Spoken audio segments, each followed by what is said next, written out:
শুনতে পাচ্ছ তোমরা? হাত তোলো শুনতে পেলে।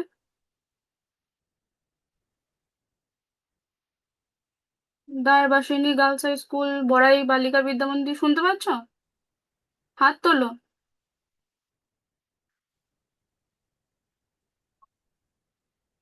আচ্ছা,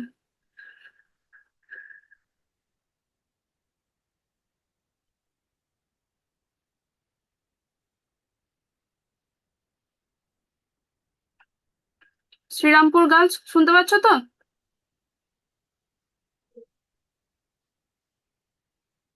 হ্যাঁ, ঠিক আছে।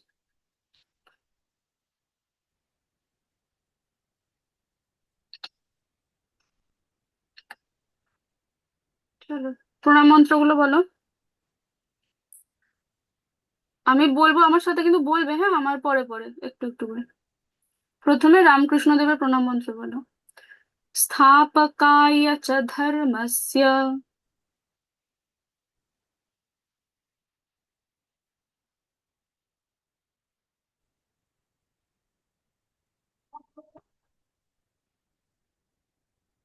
সর্বধর্মস্বরূপিণে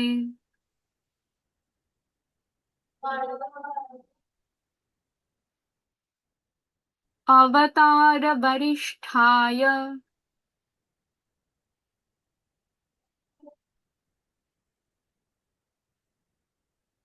रामकृष्णाय ते नमः।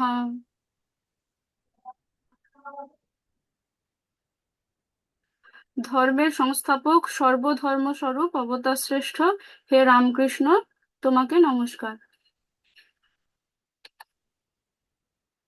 বাকি স্কুলরা বলছো তো? বড়াই বালিকা বিদ্যা মন্দির বলছে, দ্বারবাসিনী গার্লস এবং শ্রীরামপুর গার্লস, তোমরা বলছো তো? বলবে, হ্যাঁ, মন্ত্রগুলো। এরপর হচ্ছে সারদা দেবীর প্রণাম মন্ত্র বলো। यथाग्नेर् दाहिका शक्ति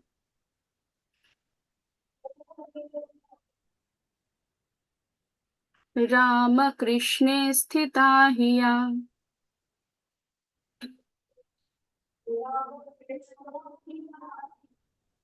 सर्वविद्यास्वरूपान्ताम्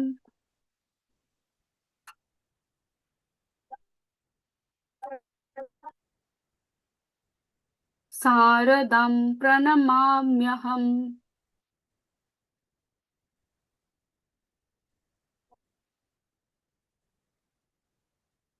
অগ্নির দাহিকা শক্তিরূপ শ্রীরামকৃষ্ণে যে শক্তি বিদ্যমান, সেই সকল বিদ্যাস্বরূপ শারদাকে আমি প্রণাম করি। এরপর স্বামীজি প্রণাম মন্ত্র। নমঃ শ্রীয়তিরাজায়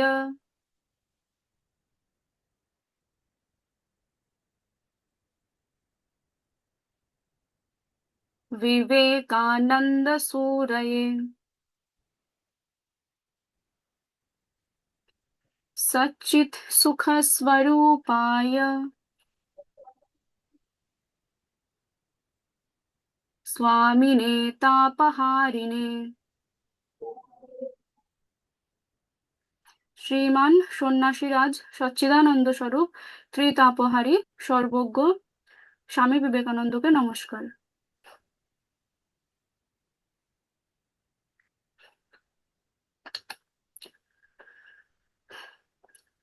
আজ আজকে আমরা আহ, এমন একটা ঐতিহাসিক ঘটনার কথা জানবো, যা শুধুমাত্র স্বামী বিবেকানন্দের জীবনেই নয়, সমগ্র ভারতের ইতিহাসের একটা গৌরবময় অধ্যায়। ঠিক আছে, তো দেখো, এই ছবিটা দেখতে পাচ্ছ তোমরা সবাই? ছবিটাতে দেখো যে স্বামীজি বিশ্ব ধর্ম মহাসম্মেলনের মঞ্চে দাঁড়িয়ে আছেন, তাই তো ছবিটা দেখা যাচ্ছে। কিন্তু এই দেখো, এই মঞ্চে কি তিনি খুব সহজেই বক্তৃতা দেওয়ার সুযোগ পেয়েছিলেন? এই ধর্ম সম্মেলন কোথায় হয়েছিল? আমেরিকার শিকাগো শহরে। তো এই বক্তৃতা দেওয়ার সুযোগ কি তিনি খুব সহজেই পেয়েছিলেন? পাননি কিন্তু। হ্যাঁ, এর পিছনে অনেক কিছু ঘটনা আছে, এর পিছনে ওনার দীর্ঘ সাধনা আছে, সমগ্র ভারত ভ্রমণ আছে, হ্যাঁ, দেশের মানুষের দুঃখ কষ্টকে নিজের চোখে দেখা, এবং অসংখ্য বাধা বিপত্তি অতিক্রম করার একটা অনুপ্রেরণামূলক কাহিনী আছে। ঠিক আছে, তো আজ আমরা সেই ঘটনাগুলোই জানবো যে কিভাবে একজন ভারতীয় সন্ন্যাসী বিশ্বমঞ্চে ভারতের আধ্যাত্মিকতা, মানবতা এবং সব ধর্মের সমন্বয় বাণী পৌঁছে দিয়েছিলেন। হুম। চলো তাহলে শুরু করা যাক। প্রথমে আমরা জানবো যে কি জন্য এবং কিভাবে স্বামী বিবেকানন্দ ভারতের পুনর্জাগরণের পরিকল্পনা করেছিলেন। হ্যাঁ, এবং কিভাবে সেই পরিকল্পনাকেই আহ, তাকে শিকাগোর ধর্ম মহাসম্মেলনের মঞ্চ পর্যন্ত পৌঁছে দিয়েছিল। হ্যাঁ, দেখো, স্বামী বিবেকানন্দের স্বপ্নই ছিল যে ভারত যে দাসত্বের বা পরাধীনতার অন্ধকারে ডুবে যাচ্ছে, সেই ভারতকে সেই পরাধীনতার শৃঙ্খল থেকে মুক্ত করে একটা শক্তিশালী, একটা আত্মনির্ভর, ঐক্যবদ্ধ এবং আহ, মর্যাদাপূর্ণ দেশ হিসেবে গড়ে তোলা। এটাই স্বামীজির স্বপ্ন ছিল। তো তিনি বিশ্বাস করতেন যে ভারতের প্রকৃত শক্তি নিহিত রয়েছে তার আধ্যাত্মিক ঐতিহ্য, মানবিক মূল্যবোধ এবং ভারতের সাধারণ মানুষের মধ্যে। হুম। তাই তিনি এমন এক সমাজ গড়ে তুলতে চেয়েছিলেন যেখানে ধর্মের প্রকৃত উম, অর্থ হবে কি মানুষের সেবা করা। এবং সকলের কল্যাণ করা। তো স্বামীজির অন্যতম প্রধান বৈশিষ্ট্য ছিল যে তার আহ, যুক্তিবাদী এবং বৈজ্ঞানিক দৃষ্টিভঙ্গি। হ্যাঁ, দেশপ্রেম এবং দেশের মানুষের প্রতি গভীর ভালোবাসা এবং সহানুভূতি। ঠিক আছে। তো একজন পরিব্রাজক সন্ন্যাসী হিসেবে তিনি পায়ে হেঁটে সমগ্র ভারত, হ্যাঁ, পরিভ্রমণ করেছিলেন, যাতে তিনি আহ, দেশের প্রকৃত অবস্থাটা কি, হ্যাঁ, দেশের মানুষের জীবনযাত্রা, তাদের সংস্কৃতি, তাদের সমাজ অবস্থাকে তিনি কাছ থেকে দেখতে পারেন, কাছ থেকে জানতে পারেন। তো এই দীর্ঘ ভ্রমণে তিনি উম, হিমালয়ের তুষারাবৃত পর্বতমালা, পবিত্র নদী, তীর্থস্থান এবং ঐতিহাসিক নিদর্শন পরিদর্শন করেন, এবং রাজা থেকে শুরু করে সাধারণ মানুষ সকলের কাছে গিয়ে সকলের সঙ্গে মিশে তার তাদের দুঃখ, সুখ দুঃখের কথা, তাদের জীবনযাত্রার কথা শোনেন। হ্যাঁ, তা উত্তরের হিমালয় থেকে দক্ষিণের কন্যাকুমারী পর্যন্ত এই দীর্ঘ ভ্রমণে তিনি দরিদ্র এবং অবহেলিত মানুষের দুঃখময় জীবন প্রত্যক্ষ করেন, তাদের দুর্বিষহ জীবন প্রত্যক্ষ করেন। হ্যাঁ, যা তাকে তার হৃদয়কে গভীরভাবে আলোড়িত করে। তারপর 1892 সালে কন্যাকুমারীর সমুদ্র বেষ্টিত শিলাখণ্ডে, তোমাদেরকে আগেও আমি একদিন বলেছিলাম যে স্বামীজি সেই একটা শিলাখণ্ডের উপর বসে ধ্যান করেছিলেন, সেই শিলাখণ্ডটা এখন নাম হচ্ছে কি বলেছিলাম, মনে আছে শিলাখণ্ডটার নাম এখন কি, যেটা একটা টুরিস্ট স্পট হয়ে দাঁড়িয়েছে এখন? ছবিও দেখিয়েছিলাম। মনে আছে কারোর? ওই জায়গাটার নাম হচ্ছে এখন কি, স্বামী বিবেকানন্দ রক মেমোরিয়াল, কন্যাকুমারীতে অবস্থিত, যেখানে ঘুরতে যায় এখন মানুষ। হ্যাঁ, মন্দির হয়েছে সেই পাথরটার উপর। তো সেই 1892 সালে ওই কন্যাকুমারীর সেই সমুদ্র বেষ্টিত শিলাখণ্ডে টানা 3 দিন 3 রাত্রি ধ্যানমগ্ন অবস্থায় তিনি ভারতের অতীতের গৌরব, বর্তমান যে দুরবস্থা এবং ভবিষ্যতের সম্ভাবনা নিয়ে গভীরভাবে চিন্তা শুরু করেন। ঠিক আছে, তখনই আম, তিনি উপলব্ধি করেন যে আমাদের দেশের এই অন্ধকার মুছে আলোর দিন আসবে, কিন্তু সেই আহ, আলোর দিনটা আনার জন্য দেশের পুনর্জাগরণের প্রয়োজন। এবার পুনর্জাগরণ কিভাবে সম্ভব? পুনর্জাগরণ সম্ভব কেবলমাত্র সাধারণ মানুষের শিক্ষা, আত্মবিশ্বাস এবং চরিত্র গঠন ও সেবার মাধ্যমে। ঠিক আছে, তো এই একই সঙ্গে তিনি অনুভব করেন কি যে ভারতের আধ্যাত্মিক দর্শনের সঙ্গে পাশ্চাত্যের, হ্যাঁ, মানে পশ্চিমের যে দেশগুলো, সে পাশ্চাত্যের বিভিন্ন বিজ্ঞান প্রযুক্তির সমন্বয় ঘটাতে পারলেই কি আমাদের দেশের প্রকৃত উন্নয়ন সম্ভব হবে। ঠিক আছে, এই উপলব্ধি থেকেই তিনি পাশ্চাত্যে ভারতীয় আধ্যাত্মিকতার বাণী প্রচার করার সংকল্প নেন। তো আহ, মাদ্রাজের অনুরাগী ভক্তদের নিয়ে, মাদ্রাজ হচ্ছে যেটা আমরা এখন চেন্নাই বলে জানি, ঠিক আছে, সেটাই আগে নাম ছিল মাদ্রাজ। তো মাদ্রাজের অনুরাগী ভক্তবৃন্দ এবং রাজস্থানের একটা জায়গা ছিল, সে জায়গা আছে, সেটার নাম হচ্ছে খেত্রি। খেত্রি, ঠিক আছে, খেত্রির রাজা অজয় সিং বাহাদুরের আহ, আর্থিক সহায়তায় স্বামীজি সমুদ্রপথে আমেরিকা যাত্রা করার সিদ্ধান্ত নেন।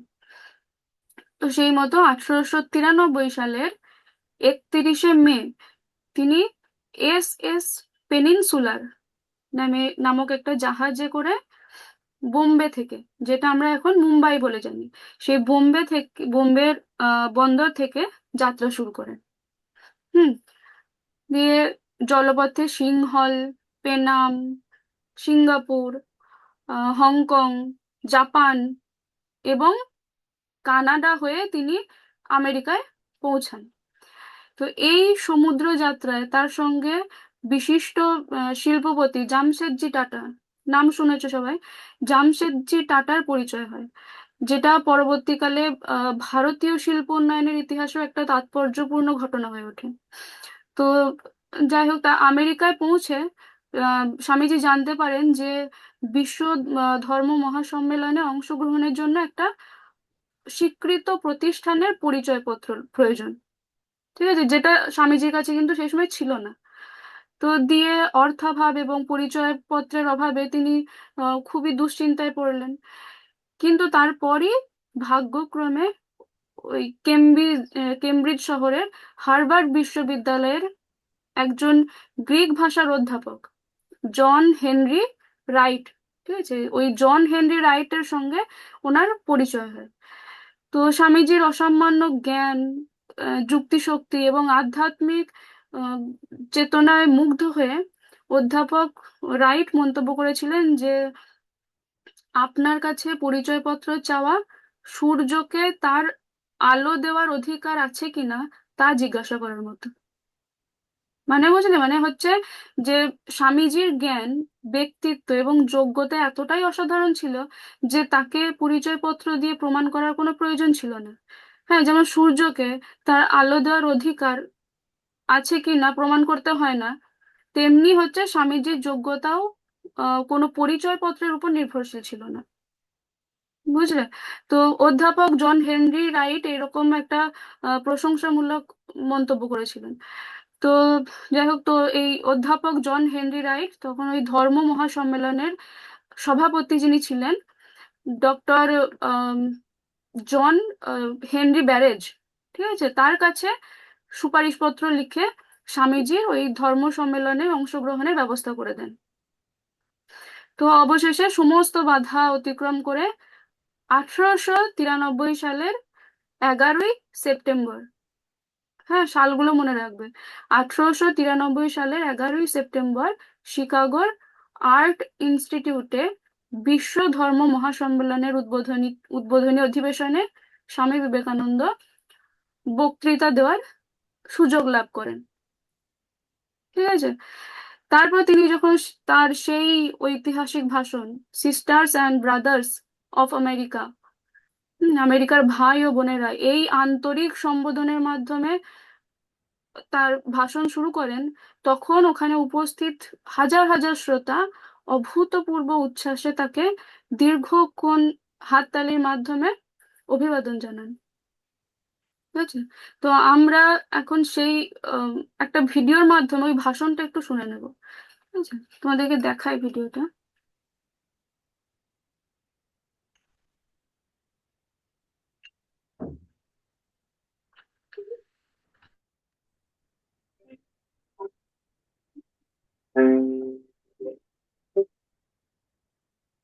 আচ্ছা, শুনতে পাওয়া যাচ্ছে তো? তোমরা একটু হাত তোলো। ভিডিওর কথাগুলো শুনতে পাচ্ছিলে তো? আচ্ছা, দেখো তাহলে।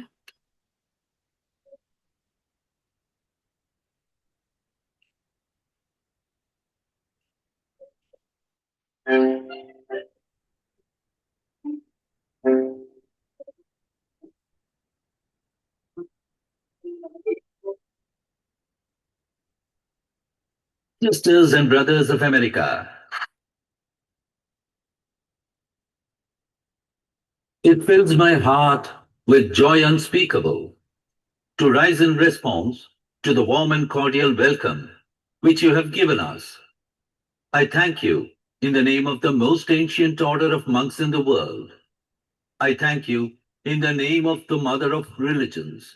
And I thank you in the name of millions and millions of Hindu people of all classes and sects.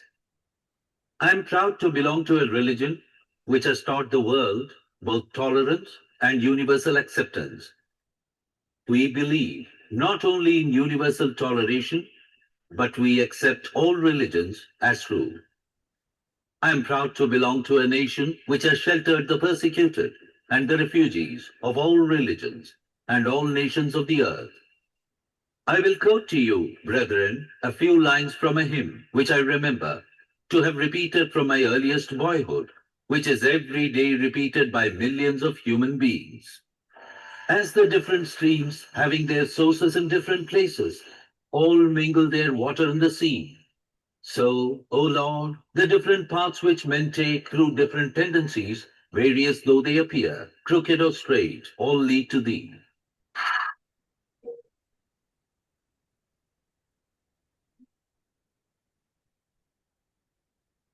From the high spiritual flights of the Vedanta philosophy, of which the latest discoveries of science seem like echoes, to the low ideas of idolatry, with its multifarious mythology, the agnosticism of the Buddhists, and the atheism of the Jains, each and all have a place in the Hindu's religion. If the Parliament of Religions has shown anything to the world, it is this. It has proved to the world that holiness, purity, and charity are not the exclusive possessions of any church in the world, and that every system has produced men and women of the most exalted character.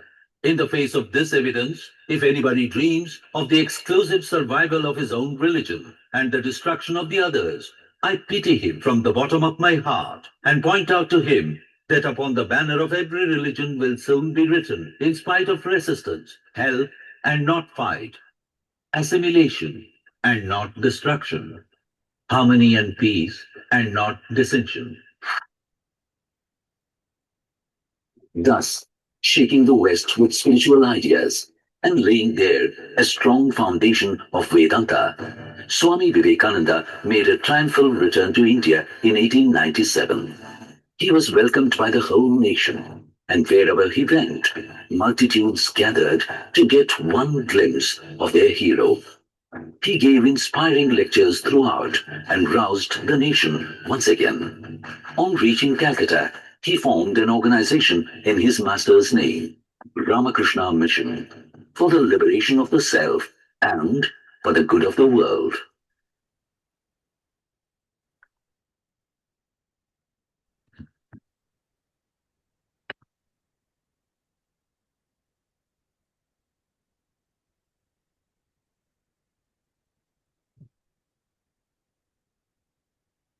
শুনলে তোমরা বক্তৃতাটা?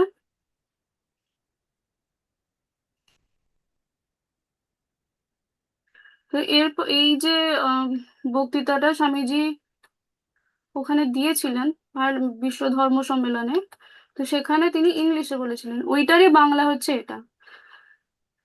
হ্যাঁ, তো তোমাদের মধ্যে কেউ একটা বলো এটা সুন্দর করে, পড়ো দেখি। একজন ওঠো, দিয়ে আস্তে আস্তে ভালো করে পড়ো।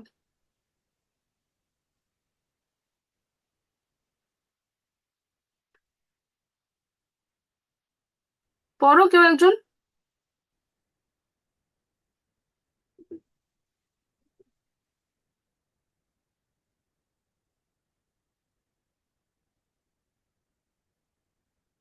শোনা যাচ্ছে না।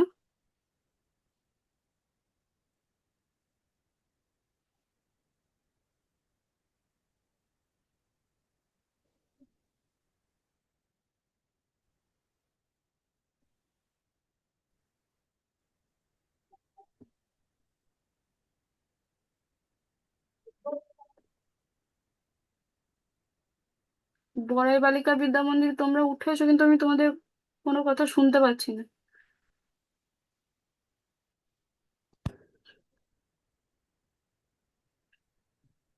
SRK SPM গার্লস বা শ্রীরামপুর গার্লস এর মধ্যে কেউ আছো? তাহলে এটা পড়ো তোমার। It was the year 1898.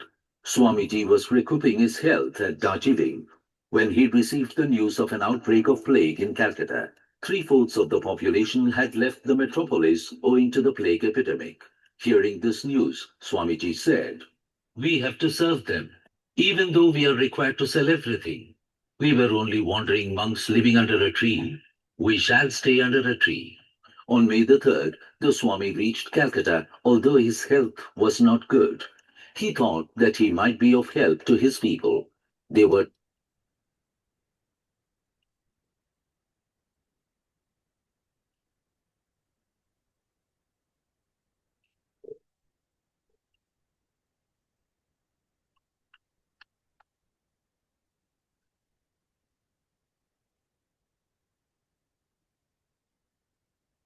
আচ্ছা, আমি বলে দিচ্ছি। তোমাদের কথা শুনতে পাচ্ছিলাম না, বালিকা বিদ্যা মন্দির তোমরা উঠেছিলে কিন্তু শোনা যাচ্ছিল না তোমাদের কথা। কি বলছে এখানে দেখো। আহ আগেরটা বলছে। হ্যাঁ, বলো।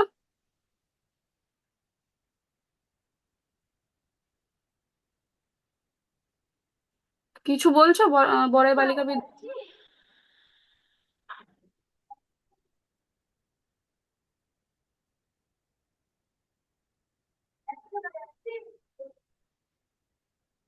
না, শোনা যাচ্ছে না তোমাদের কথা ঠিক।